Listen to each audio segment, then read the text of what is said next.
What if I told you that one of the most powerful warships ever built, a floating nuclear airbase worth over $13 billion, could be sunk by a country operating under decades of international sanctions? Is that a realistic military scenario, or is it primarily strategic messaging?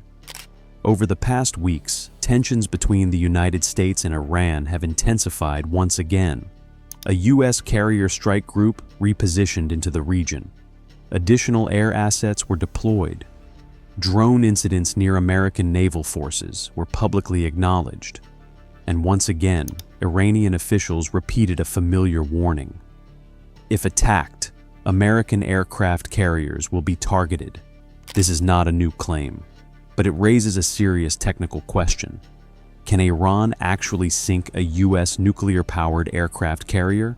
Not damage it, not hit it, not force it to withdraw, but sink it. To answer that, we need to move beyond rhetoric and examine capabilities, geometry, physics, doctrine, and survivability. And to do that properly, we need to separate four very different questions. 1. Can Iran locate a carrier at sea? 2. Can it hit one? 3. Can it mission kill one? 4. Can it sink one? Those are not the same question. And understanding the difference is everything. Because understanding modern warfare isn't about fear, it's about clarity. Let's begin. The strategic environment. Before we analyze missiles and defense systems, we need to understand the broader picture. The Strait of Hormuz is one of the most critical maritime choke points on Earth. Roughly 20% of global liquid petroleum consumption passes through it. More than a quarter of the world's seaborne oil trade moves through those waters. The U.S. Fifth Fleet maintains a constant presence in the region to secure that navigation. Iran, positioned along the northern shore, has built its maritime doctrine around one central idea. If it cannot dominate the sea, it must deny it. That doctrine is known as A2/AD, anti-access, area denial. And here's what's important. A 2/AD does not require sinking a carrier to be strategically effective. It requires creating risk. Because a U.S. commander who believes there is even a meaningful probability of losing a $13 billion warship and thousands of sailors will make different operational decisions than one who feels unconstrained. That is precisely why this threat exists and why it deserves serious analysis, not dismissal. Iran's asymmetric doctrine. Iran cannot match the United States symmetrically. It cannot build nuclear supercarriers. It cannot outproduce American destroyers.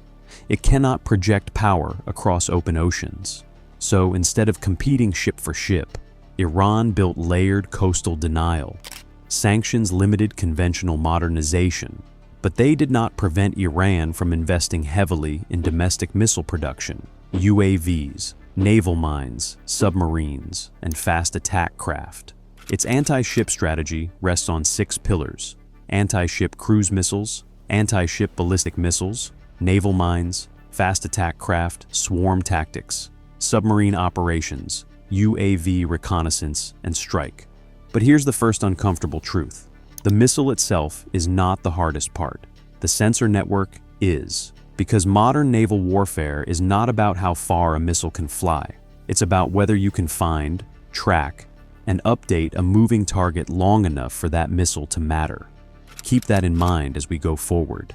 Anti-ship cruise missiles. Iran's cruise missile arsenal is largely derived from the Chinese C-802 family, which Iran acquired and progressively reverse-engineered. From that base, Iran developed several variants.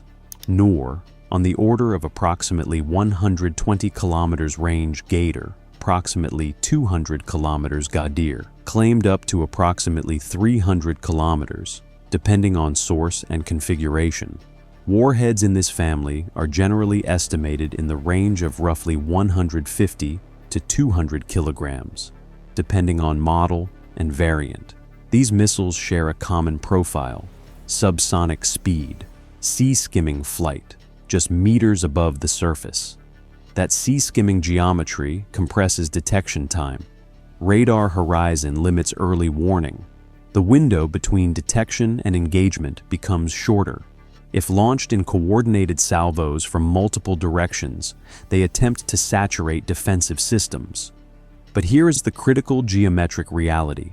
A carrier strike group, operating 500 to 700 kilometers from the Iranian coastline, places most coastal cruise missiles outside their effective range envelopes, which means coastal batteries alone cannot solve the problem. And that forces the discussion toward longer-range systems. The long-range question. Abu Mahdi Iran unveiled the Abu Mahdi cruise missile with a declared range of approximately 1,000 kilometers. Declared. That word matters, because public demonstration is not the same as wartime reliability. At those distances, the decisive challenge is not propulsion, it's targeting. A carrier strike group does not broadcast its position. It maneuvers constantly. It uses emission control. It deploys decoys. It employs electronic countermeasures. A 1,000-kilometer shot without reliable, continuously updated mid-course targeting becomes something very dangerous, but also very uncertain. And a gamble is not a war plan. Long-range anti-ship engagements live or die by the kill chain. Break the chain, and the missile becomes irrelevant. Anti-ship ballistic missiles. Now we reach the more complex category. Iran has developed anti-ship ballistic missile variants based on the Fateh 110 family, including the Khalij Fars and Hormuz derivatives. Open-source reporting also references the Zulfiqar Basir, a variant adapted for maritime targeting roles. Unlike cruise missiles, these follow ballistic trajectories. They launch vertically. They travel through the upper atmosphere. They descend at extremely high speeds with steep terminal dive profiles. It's important to be precise here. These weapons reach very high speeds during terminal re-entry, but the term hypersonic carries specific technical definitions that are often misused. The more accurate description is very high speed, steep dive, terminal phase weapons. That geometry matters. Attacking from above changes the interception problem. But again, the missile's physics are only half the equation. The other half is targeting. Striking fixed coordinates with a ballistic missile is straightforward. Striking a maneuvering warship in open ocean requires persistent surveillance, real-time data relay, mid-course updates, terminal seeker survivability under jamming. China's DF-21D is often cited as the benchmark in this category. Developed over decades with dedicated satellite constellations and over-the-horizon radar networks designed to close the targeting gap. Even then, its real-world operational effectiveness remains debated. Iran's architecture, based on publicly available information, has not demonstrated continuous, targeting quality tracking in open ocean at that level. The weapon may exist. The reliable, combat-resilient kill chain that makes it decisive is a separate question. The 4 questions, answered in order. Question 1. Can Iran locate a carrier? This is harder than it sounds. Carriers operate in vast oceanic areas. They maneuver unpredictably. They control their emissions. They operate within layered exclusion zones. Iran has UAVs. It has coastal radars. It has intelligence networks. But locating a carrier once is not the same as maintaining a targeting quality track long enough to support a missile engagement. Without continuous updates, long-range shots degrade into probability, and probability is not precision. Question 2. Can Iran hit a carrier? Under specific conditions, constrained waters, coordinated salvos, degraded defenses, possibly. In open ocean against a fully alert strike group, much harder. Every second of missile flight time introduces error. A carrier traveling over 30 knots can shift significantly from its last known position before terminal guidance activates. Meanwhile, electronic warfare systems actively attempt to corrupt guidance signals throughout the engagement. Hitting is possible, but it is not trivial. Question 3. Can Iran mission kill a carrier? Here the answer becomes more plausible under extreme conditions. A successful strike above the waterline could temporarily halt flight operations. That is a mission kill. The ship remains afloat, but it no longer functions as an operational airbase. This scenario, while difficult, is not physically inconceivable if multiple warheads penetrate layered defenses. Question 4. Can Iran sink a carrier? Now we reach the core of the debate. Nimitz-class and Gerald R. Ford-class carriers displace over 100,000 tons. They are compartmentalized into hundreds of watertight sections. They are built with layered structural redundancy. They maintain elite damage control teams trained continuously for fire, flooding, and structural failure scenarios. To actually sink one would require multiple catastrophic hits, likely below the waterline, in rapid succession, simultaneous failure of damage control, progressive flooding across multiple compartments, the subsurface dimension. Here is something often overlooked. Iran operates diesel-electric submarines, including Kilo-class boats, and smaller midget submarines optimized for shallow water operations. Torpedoes detonate below the waterline, and structurally, below waterline damage is significantly more lethal than impacts on the flight deck. If one were to construct a realistic pathway to actually sinking a carrier, not merely hitting it, subsurface weapons represent a more plausible mechanism than surface-launched missiles alone. That does not make it easy. Carrier strike groups maintain robust anti-submarine warfare capabilities precisely because this threat is taken seriously. But it broadens the discussion beyond the missile-only framing that dominates most public narratives. What actually protects the carrier?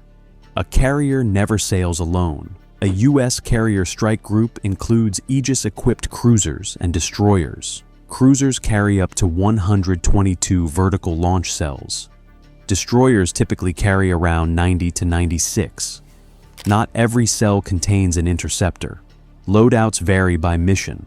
Some cells hold strike missiles or anti-submarine weapons. Collectively, the group possesses hundreds of launch cells, but magazine depth is finite, and in some scenarios, multiple interceptors may be required per incoming threat to maximize kill probability. Numbers matter, but architecture matters more. The outer layer, the air wing. The carrier's aircraft are the outermost defensive layer. Airborne early warning aircraft detect threats at long range. Fighter aircraft intercept launch platforms before missiles ever leave the rail. This is what disrupts the logic of saturation. A missile that never launches cannot saturate anything. The mid-layer, Aegis defense.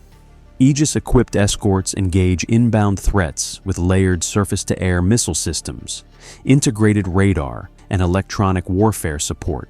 This layer handles what survives the outer screen. The inner layer, last-ditch defense, close-in weapon systems, rolling airframe missiles, electronic warfare suites, and decoys form the final barrier. Each layer is independent. Each layer buys time. And to reach the carrier, a weapon must defeat every single layer, not just one.